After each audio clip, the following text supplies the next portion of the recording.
अभी तो समझो कि अभी हैदराबाद का आपने रिजल्ट देखा, जीएचएमसी का कल ही रिजल्ट आया है। तो भारतीय जनता पार्टी ने किसी भी इलेक्शन को जो है वो बहुत ही सीरियसली ले रही है। उसका एग्जाम्पल हैदराबाद जीएचएमसी इलेक्शन है। वहाँ पर हमारी पहले 4 सीटें थीं, आज जो है 48 हो गई हैं। जो वहाँ की सत्ताधारी पार्टी टीआरएस थी उसकी 99 थी, वो 58 हो गई हैं। तो आज जो है भारतीय जनता पार्टी कोई भी इलेक्शन आता है तो एकदम जनता से कनेक्टिविटी के साथ जो है रहकर उसको लड़ना चाहती है। और हमारी जो पॉलिसी है, हमारी जो योजनाएं हैं, ये हम देश के लिए या जहाँ भी इलेक्शन हो रहा है उसके लिए क्या काम करेंगे, क्या अब तक हमने किया है, तो उस सबको बताने के लिए, उनको जागरूक करने के लिए पार्टी ने अभियान छेड़ा है। तो उसी के अकॉर्डिंग जो हमारे यहाँ डीडीसी के इलेक्शन जो है जम्मू कश्मीर में हो रहे हैं, तो उसके लिए पार्टी ने बड़े बड़े चेहरों को यहाँ का इंचार्ज बनाया, प्रभारी बनाया, को इंचार्ज बनाए। जैसे आपको ध्यान है कि उधर श्रीनगर की तरफ, घाटी की तरफ जो है, जो हमारी पार्टी के राष्ट्रीय प्रवक्ता हैं और पूर्व केंद्रीय मंत्री भी हैं, सैयद शाहनवाज हुसैन जी को उधर उतारा है घाटी में। जो हमारे राज्यसभा के मेंबर हैं पार्टी के, वो भी प्रवक्ता हैं, सैयद जफ़र इस्लाम साहब को उतारा है। जम्मू रीजन में हमारे आशीष सूद जी हैं, संजय भाटिया जी हैं, ये अनुराग ठाकुर जी के नेतृत्व में उनको यहाँ काम दिया है। तो मुझे भी जो हमारे राष्ट्रीय महामंत्री और आपके जम्मू कश्मीर के इंचार्ज तरुण चुग साहब हैं, उन्होंने मेरे को जो है ड्यूटी लगाई। हमारे जो अध्यक्ष जी हैं, जो मेरे राइट साइड में बैठे हैं, इनका भी मेरे पे फ़ोन आया कि हमारे यहाँ पे एरिया में भी आपने 2-3 दिन लगाने हैं। तो उसके अकॉर्डिंग ही मैं इधर आया था। तो कल जो है हम कई ऐसे एरिया में गए जहाँ पर 85-86% जो है वो मुस्लिम डोमिनेटेड एरिया है, और वहाँ पर हमारे कार्यक्रम हुए, जुमे की नमाज के बाद हुए, तो बहुत सक्सेसफुल रहे। और जो है आज जो जम्मू कश्मीर में जिनकी दुकानें और शटर जो है वो डाउन हो चुके हैं, अलीगढ़ से लाकर जिन पर ताला बड़ा बड़ा लग चुका है, वो अपने आखिरी जो है हाथ पैर जो है मार रहे हैं। एबीसी जो गैंग है, उसको गुपकार गैंग भी कहते हैं, तो वो यहाँ पर चुनाव लड़ने की अभी कोशिश कर रहे हैं। बीडीसी के इलेक्शन में उन्होंने हथियार डाल दिए थे, अपने घरों में कैद थे।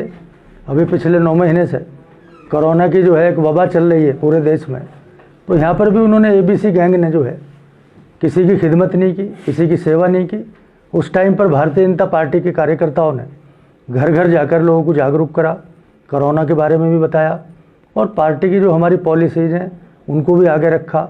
जैसे लगातार जो है हमारे इस देश के ही नहीं, पूरी दुनिया के सबसे मशहूर और पॉपुलर जो हमारे वज़ीर आज़म हैं, प्रधानमंत्री जी हैं, नरेंद्र मोदी जी के नेतृत्व में किस तरीके से कोरोना बीमारी से भारत लड़ रहा है।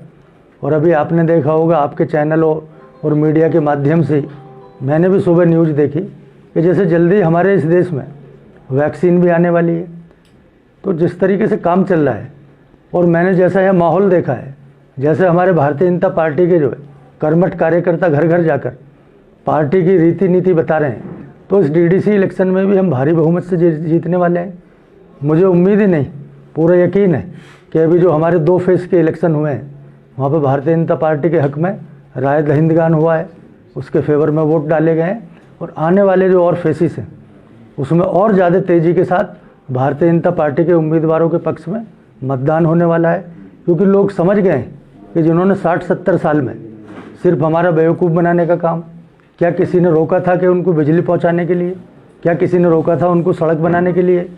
क्या किसी ने रोका था उनको और जो है बुनियादी जो सहूलत गाँवों में होती हैं, यहाँ के आवाम के लिए होती हैं, उसको देने के लिए क्या किसी ने रोका था? लेकिन अब यहाँ की आवाम, यहाँ की जनता भी समझ चुकी है कि पिछले 60 साल में कि उन्होंने कोई काम नहीं किया। और आज भारी तादाद में जो अक़लियत के आदमी हैं, जो मुस्लिम्स हैं, वो मैंने खुद अपनी आंखों से देखा है कि वो उसकी तरफ भारी तादाद में आने शुरू हो गए हैं। पहले फेज़ में भी आए, अभी दूसरे में भी कल हम गए, तो उसके लिए भारी तादाद में आए।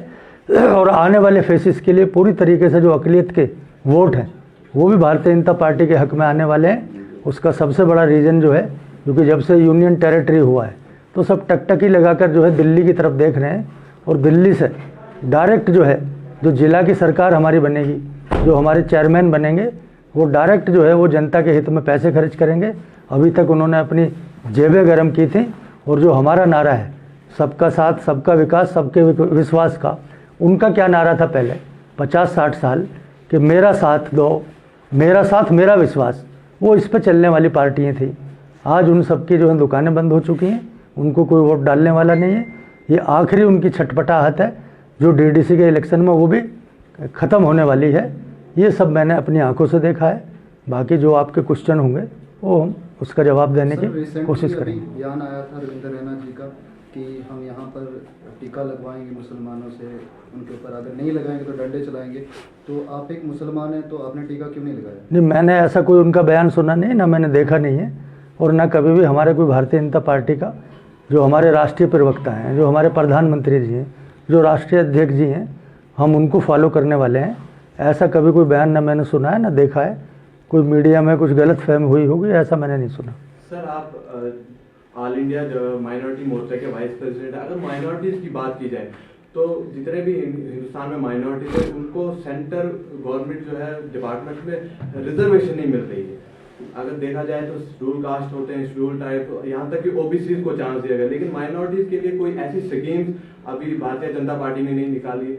हालांकि भारतीय जनता पार्टी हमेशा कहती है कि माइनॉरिटीज के साथ वो शाना बशाना है, तो उसके बारे में क्या आप कहेंगे? क्योंकि कोई रिजर्वेशन मिल नहीं रही है, ना ही सेंटर में नहीं। ये अभी आपकी जो है ये गलत फहमी है या आपको नॉलेज नहीं है।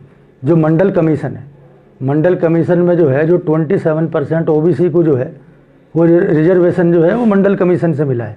उसमें 9% जो मुस्लिम ओबीसी है उनको रिजर्वेशन दिया गया है, और उसकी पूरी तरीके से जो है नियुक्तियाँ, अपॉइंटमेंट्स जो है जो बैकवर्ड मुस्लिम से उनको दिया गया है। आप दोबारा जो है रिकरेक्ट कर लीजिए, आपको सही तरीके से पता लग जाएगा। तो जर्नल आदमी के लिए कोई रिजर्वेशन का कंसेप्ट नहीं है।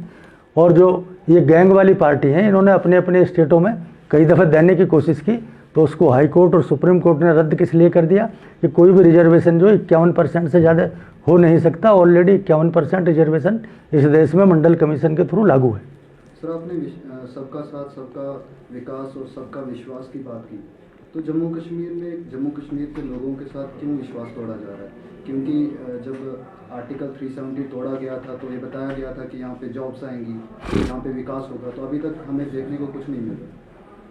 नहीं, अभी आपने देखा होगा डीडीसी के इलेक्शन में हमारा इलेक्शन मैनिफेस्टो में भी लिखा हुआ है, इस जैसे ही ये इसका गठन हो जाएगा 22 दिसंबर के बाद, तो हमने 70,000 युवाओं को रोजगार देना है, नौजवानों को रोजगार देना है।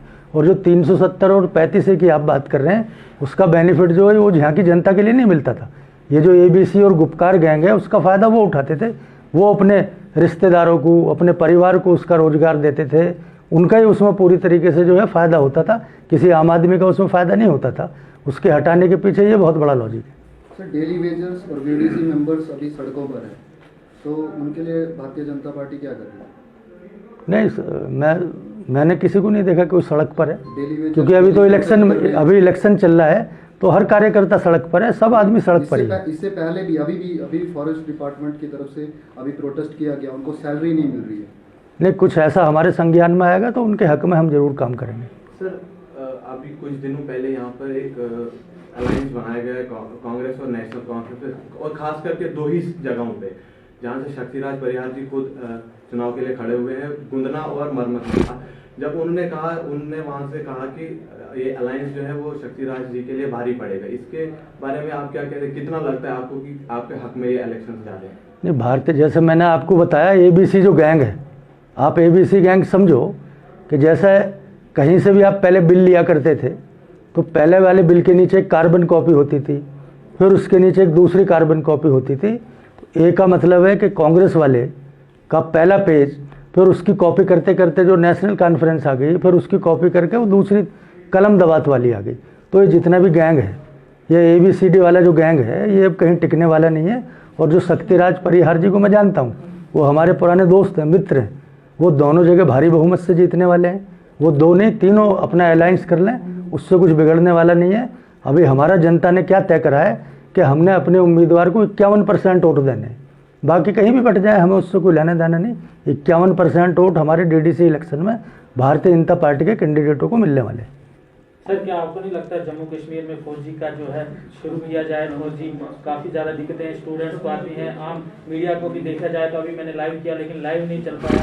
तो भारतीय जनता पार्टी कब तक जम्मू कश्मीर वासियों को ये गिफ्ट जो है 4G का देने वाली है? नहीं, ये जल्दी इस पर जो है काम हो रहा है, सरकार विचार कर रही है। और ये अभी तक जो उसके पीछे रीजन था, आप तो खुद इस वाले स्टेट के आदमी हैं, किस तरीके से जो है सिक्योरिटी फोर्सेस को जो है प्रॉब्लम में जो है ये जी वाला जो है नेट जो उस टाइम डाल रहा था, तो इस सिस्टम में धीरे धीरे आ रहा है, उसको पूरी तरीके से मॉनिटरिंग कर रहे हैं, जल्दी ही आपके यहाँ चालू हो जाएगा।